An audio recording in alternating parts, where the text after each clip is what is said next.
Magandang gabi po.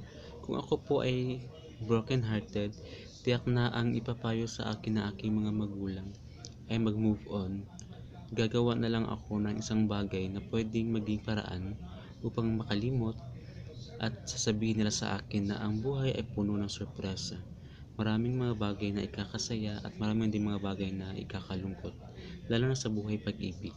Hindi natin alam kung anong mga mangyayari. Subalit ang mga ito ay pwedeng makakatulong upang ako ay mas maging matatag para harapin ang mga hamon sa buhay, lalo na ang sa buhay pag-ibig.